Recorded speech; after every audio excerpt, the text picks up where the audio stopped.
Vous êtes étudiant, vous avez un stage obligatoire à effectuer. Après plusieurs candidatures, vous n'avez pas de retour des recruteurs ou vous n'avez pas d'expérience sur votre CV. Dans cette vidéo, je vais vous présenter 3 axes sur lesquels il faudra travailler afin de décrocher son stage. Bonjour, bienvenue sur ma chaîne. Pour ceux qui ne me connaissent pas, moi c'est Nadia et sur cette chaîne, je partage mes expériences et connaissances acquises au cours de mon parcours d'étudiante à l'étranger afin d'aider d'autres étudiants comme moi à mieux s'orienter, à bien faire leur choix de parcours.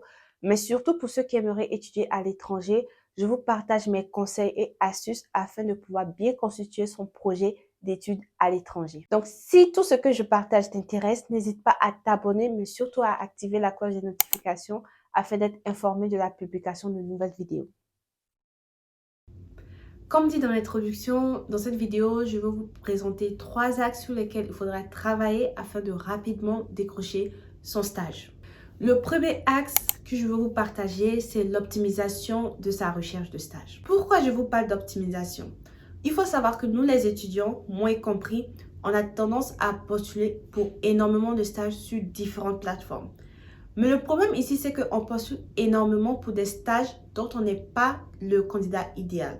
Ou pour des stages où en fait, où l'entreprise n'a pas forcément idée de l'école d'où on vient, ou n'a pas forcément idée de notre background, ou ils ne savent pas forcément à quoi correspond notre formation. Une fois que vous savez quel type de stage vous recherchez, dans quel domaine vous recherchez un stage, il faut savoir maintenant là où vous allez chercher votre stage. Il y a énormément de plateformes où on peut chercher un stage, il y a énormément de plateformes où on fait des offres de stage. Mais ce que moi je vous conseille afin de vraiment rapidement avoir des retours, c'est de chercher de manière optimale. C'est quoi rechercher de manière optimale? Chercher de manière optimale, c'est chercher dans votre réseau, chercher au niveau des alumni, c'est-à-dire des anciens étudiants de votre école. Et troisièmement, chercher sur la plateforme qui est vraiment un peu spécifique à votre école. Le premier point que je vous ai dit, c'est de rechercher votre stage au niveau de votre réseau. Il faut savoir que votre réseau, c'est vos amis, c'est votre réseau LinkedIn. On peut rechercher un stage par le biais de quelqu'un qu'on connaît dans son entourage personnel. Il n'y a pas de mal à contacter un ami ou contacter, je sais pas, un parent pour lui dire qu'on recherche un stage. Il faut savoir que la plupart du temps, ça nous fait déjà un référencement. C'est-à-dire que c'est par le biais de quelqu'un qu'on a eu cette offre. Donc, ce sera plus facile pour le recruteur en griffe de nous recontacter pour un entretien. Le deuxième point, c'est rechercher son stage au niveau des alumni.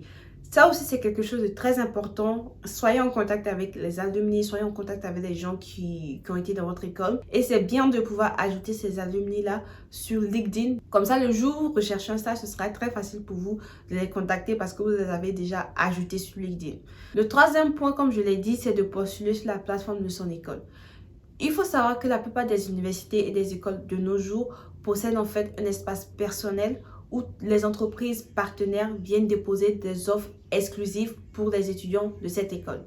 Il faut savoir que postuler pour une offre de stage exclusive, c'est vraiment très bien parce que vous allez postuler avec des gens qui ont à peu près le même niveau que vous et ce sera plus facile pour vous en fait d'être contacté par le recruteur parce que vous correspondez en griffe à tous les critères du poste et le recruteur a déjà une certaine préférence pour votre école. Après, il n'est pas méchant de postuler sur d'autres plateformes, c'est-à-dire des plateformes qui ne sont pas celles de votre école. Mais moi, je vous dis que pour la plupart du temps, moi, j'ai jamais personnellement eu de retour de la part des candidatures que j'ai pu faire sur d'autres plateformes que celles de mon école, qui est Job Teaser ou Job Teaser, je ne sais pas comment on le dit, désolé, mais bref, je vous mets l'icône là. Mais un point que je n'ai pas mentionné, mais qui est aussi très important quand vous recherchez un stage, c'est de faire des candidatures spontanées.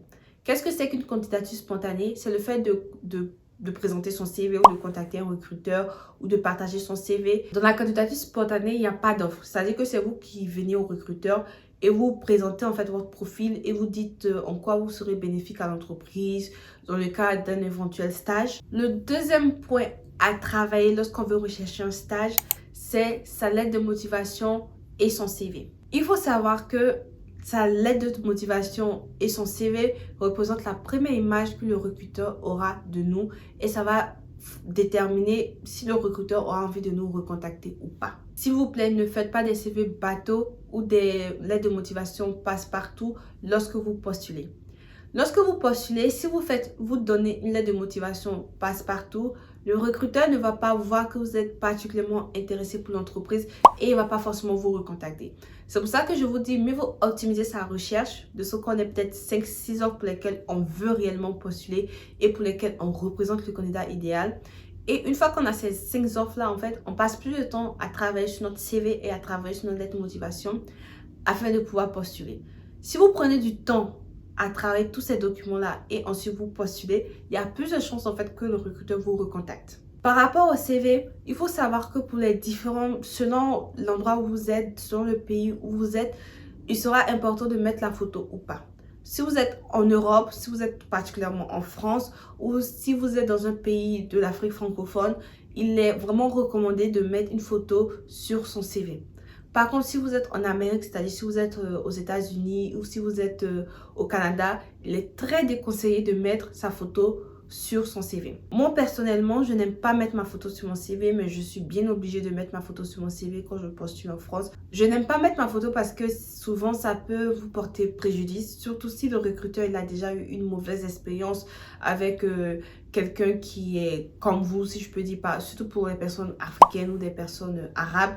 Souvent, on peut être facilement discriminé du fait que voilà. Là, je vais vous mettre, je pense là ou là, je sais pas, mais je vais vous mettre mon CV, je vais vous présenter mon CV et je vais vous donner un peu le modèle global qu'il faudra avoir pour son CV.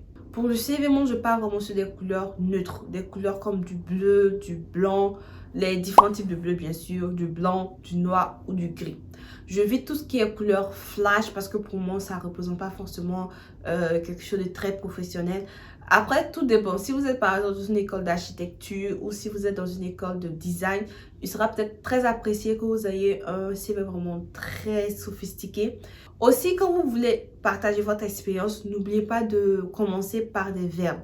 C'est-à-dire que, par exemple, je vous donne un exemple dans mon expérience professionnelle. J'ai dit que j'étais caissière. Bon, je n'ai pas écrit caissière, j'ai mis aide à la clientèle parce que ma caissière, c'est un peu vague. Mais j'ai mis que j'étais agent d'aide à la clientèle. Et pour décrire en fait mes différentes tâches dans cette position-là, j'ai commencé par des verbes d'action. C'est-à-dire, par exemple, j'ai commencé par accueillir des clients, aider les clients à faire des retours. Pour ceux qui n'ont pas d'expérience, ce que je vous donne comme conseil, c'est de vraiment créer une section qui est projet d'études ou par exemple réalisation. Et sur cette section, en fait, vous expliquez quels étaient vos différents projets de classe. Moi, je me rappelle la première année, vu que j'avais pas d'expérience, j'avais vraiment pas d'expérience, j'avais jamais eu de stage auparavant. J'ai écrit que j'avais participé à un projet de CODEV, qui était un projet de l'école. On a eu à réaliser un HED et tout. Du coup, j'ai fait ça comme étant... C'était un peu comme une expérience dans une team en fait. J'ai pu expliquer en quoi ça m'a permis de développer mon team player, le fait que je sois à mesure de travailler dans une équipe. J'ai expliqué quelles sont les compétences analytiques que j'ai pu développer dans ce projet-là. Et ça a été ça qui m'a aidé à décrocher mon premier stage. Je vous conseille de ne pas créer trop de sections dans votre CV, de ne pas charger votre CV parce que ce sera difficile pour le recruteur de lire votre CV. Ce que je vous conseille, c'est de vraiment primordialement vous consacrer sur la formation, sur vos expériences, sur vos projets réalisés, vos réalisations, sur vos centres d'intérêt, mais surtout un petit paragraphe profil où vous allez peut-être vous présenter. Et ça, c'est vraiment bien pour les candidatures où on ne vous demande pas de lettre de motivation. Donc, vous créez un petit paragraphe où vous dites profil, où vous dites en quoi qu'est-ce que vous recherchez, quel est votre profil, qu'est-ce que vous faites, quel type d'étudiant vous êtes. La lettre de motivation, moi, je déteste l'écrire, mais je dois l'écrire. Et récemment, en fait, j'ai appris, en fait, qu'il ne fallait pas supplier, en fait, le recruteur dans sa lettre de motivation. C'est quelque chose que je viens d'apprendre et que j'ai mis en application et qui m'a permis de décrocher un stage dernièrement. Et je vous partage. En fait, le truc, c'est qu'il faut savoir vous vendre. Dans la lettre de motivation, il faut savoir dégager en quoi on sera utile à l'entreprise, en quoi nos compétences nous permettront en fait de développer ou de permettre à l'entreprise d'atteindre ses objectifs. Quand vous écrivez une lettre de motivation ou une lettre de présentation, il faut vous présenter rapidement dès le premier paragraphe. Vous dites qu'est-ce que vous recherchez un stage dans le cadre de vos études et tout. Et tout de suite après, vous expliquez en quoi vos compétences vous permettront de réaliser toutes les tâches du poste pour lequel vous postulez. Si vous voulez, je ferai une autre vidéo où je détaillerai un peu plus les éléments de la lettre de motivation et du CV. Mais là, je vous ai donné les grandes lignes en fait pour pouvoir bien travailler son CV et sa lettre de motivation pour les différentes candidatures. Le troisième point que je vais vous partager, c'est la préparation de l'entretien. Une fois que vous avez abordé les deux premiers points, c'est-à-dire rechercher un stage, postuler par le biais d'un CV travaillé et d'une lettre de motivation travaillée, vous allez obtenir un appel de la part du recruteur pour un entretien. Et c'est là en fait que vous allez vraiment devoir faire la différence et décrocher votre stage. Il faut savoir qu'un entretien, c'est, comme je l'ai dit, je crois dans une de mes anciennes vidéos, j'ai parlé d'entretien, mais un entretien, ça se prépare. Un entretien, ce n'est pas quelque chose où vous venez et vous essayez d'être créatif. Un entretien, c'est quelque chose où vous pouvez éventuellement préparer les questions qu'on va vous poser. Le but de préparer un entretien, ce n'est pas d'apprendre des réponses par cœur, mais de savoir un peu quels sont les types de questions auxquelles il faudra répondre. Moi, à chaque fois que j'ai un entretien, ce que je fais, c'est que je me rends sur YouTube pour regarder des vidéos, pour essayer de revoir un peu la méthodologie que j'ai déjà et essayer de voir quel type de réponse je dois donner à différents types de questions. En descriptif, je vais vous partager deux chaînes, une chaîne en anglais et une autre chaîne en français. Et en fait, ces chaînes-là, je les consulte tout le temps lorsque j'ai un entretien à passer. Parce que, en fait, sur ces chaînes-là, on vous partage des vidéos, en fait, qui vous permettront de savoir quel type de questions on va vous poser lors d'un entretien et quel type de réponse le recruteur attend. On vous partage également quelle posture à adopter pour un entretien, que ce soit en visio ou en personne. Je vais vous expliquer une anecdote qui vous permettra de vous rendre compte qu'il est très important de vous préparer pour les entretiens. J'avais postulé pour un stage et j'avais vraiment préparé mon entretien qui était un entretien entièrement en anglais. Quand j'ai fini de me présenter, quand j'ai fini de dire pourquoi en fait j'étais vraiment bien pour ce poste-là, le recruteur m'a tout de suite dit « Merci de t'être préparé pour l'entretien. Ça me montre à quel point tu es vraiment investi et que tu es vraiment motivé pour effectuer ce stage. » La plupart des personnes que j'ai pu interviewer pour ce poste-là dans le passé n'étaient pas du tout préparées et toi, tu as vraiment su te démarquer. Donc, il faut savoir qu'il y a vraiment des personnes qui vont en entretien et qui ne se préparent pas en fait. Et si vous venez et que vous êtes préparé, vous allez tout de suite taper à l'œil du recruteur et faire la différence. Voilà, c'est tout pour cette vidéo. J'espère que mes conseils vous auront aidé à décrocher un stage. Si vous avez aimé la vidéo et le contenu, n'hésitez pas à liker, mais surtout à partager autour de vous afin de faire profiter un peu grand monde et afin d'aider d'autres personnes à pouvoir décrocher leur stage. J'ai vraiment essayé d'être courte dans cette vidéo et d'aller à l'essentiel en vous présentant les 3 axes importants dans la recherche de stage et pour l'obtention d'un stage. Dites-moi en commentaire si vous voulez que je fasse une vidéo très spécifique pour tout ce qui est entretien ou si vous voulez une vidéo où je vous partage plus en détail les points importants dans le CV. Merci et rendez-vous le mercredi dans 2 semaines pour une autre vidéo.